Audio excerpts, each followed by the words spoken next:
All right, welcome back to Kiwi Real Estate Inside Out. I'm Denise Kono, and as always, I'm joined by my partner in both life and podcasting, Dr. Lee Kono.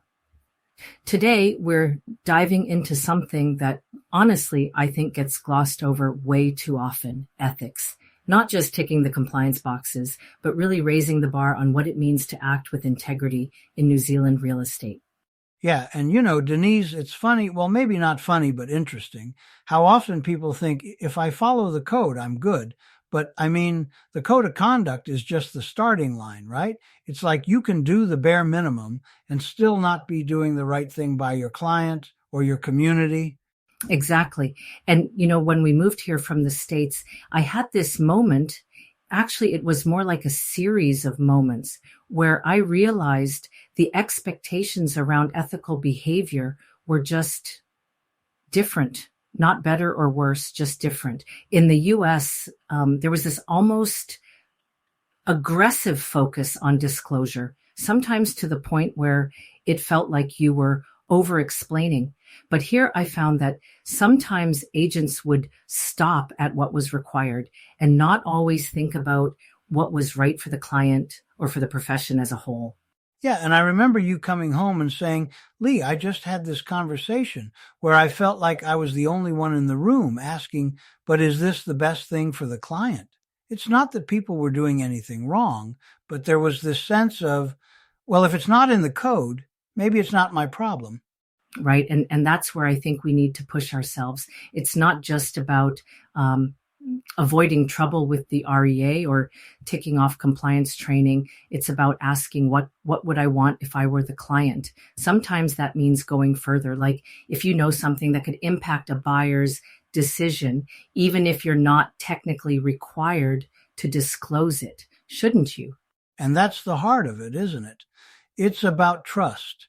If we want to be seen as professionals, not just salespeople, we have to go beyond compliance. We have to set a higher standard for ourselves, even when no one's watching.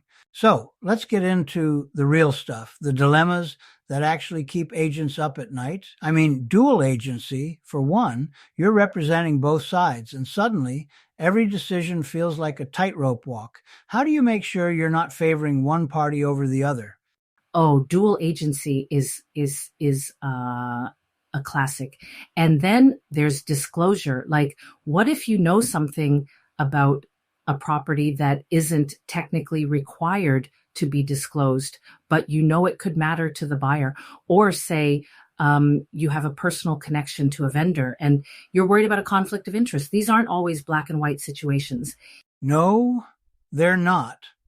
And that's where frameworks come in. I always say, if you don't have a process for making these decisions, you're just winging it. One thing I like to do is ask, if this decision was on the front page of the paper tomorrow, would I be comfortable with it? So it's a bit old school, but it works.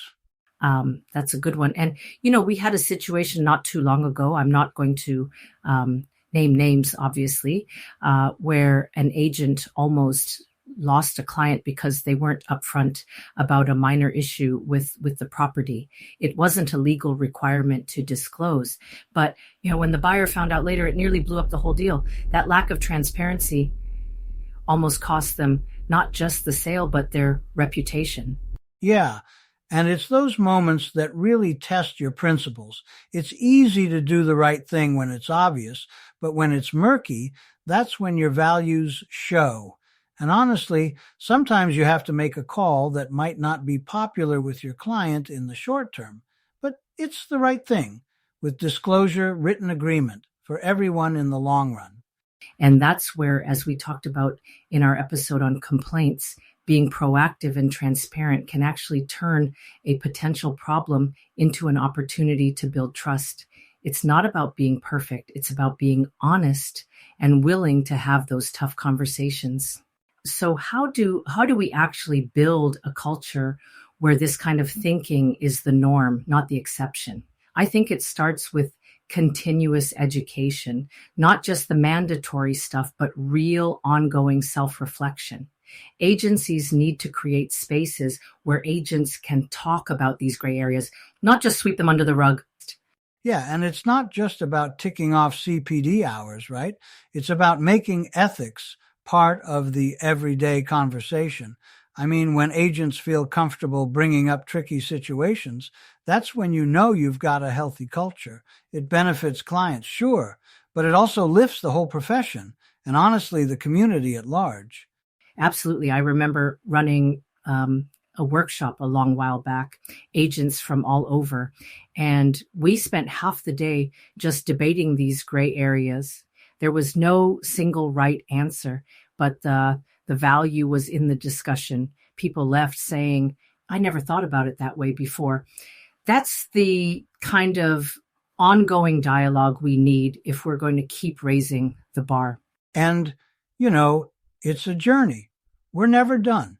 Every new situation is a chance to learn, reflect, and do better next time.